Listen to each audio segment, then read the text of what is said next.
બોટાદના ગૌરક્ષક સામંતભાઈ જેબલિયા દ્વારા અનેક સંતો મહંતોને સાફા બાંધી તલવાર અર્પણ કરી સન્માન કરેલ.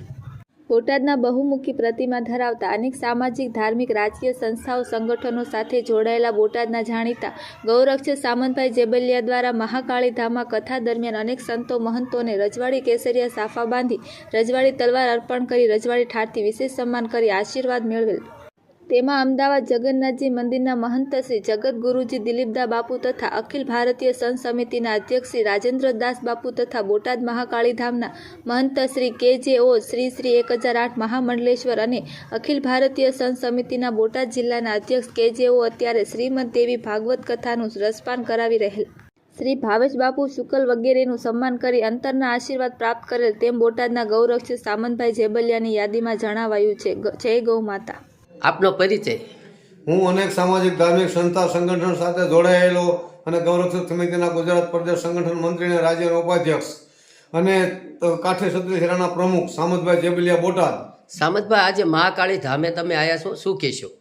આજે મહાકાળી ધામમાં ભાગવત કથાનું આયોજન ભાવેશ બાપુ શુક્લા દ્વારા કરવામાં આવી રહ્યું છે. આજે એનો 5મો દિવસ છે. આજે અને મહાકાળી ધામના જે મહંત મહારાજ ભાવેશ બાપુ રહ્યા તેઓ અનેક સામાજિક, ધાર્મિક સંસ્થા સંગઠનો સાથે જોડાયેલા છે. તેમને કુંભના મેળામાં મહામંડલેશ્વરનું પણ પદ મળેલું હતું અને તે પછી તે હમણાં તે અમને અખિલ ભારતીય સંત સમિતિમાં બોટાદ જિલ્લા અધ્યક્ષ તરીકે પણ નિમણૂક કરવામાં આવી છે. તે અમારા ગુરુ સ્થાને છે.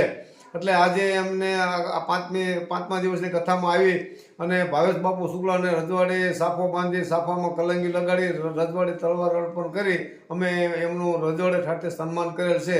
અને જગતગુરુ અમદાવાદ જગન્નાથ મંદિરના મહંત દિલીપદાસ બાપુને પણ મેં સાફો પહેરાવી અને તલવાર અર્પણ કરી સન્માન કરેલ છે.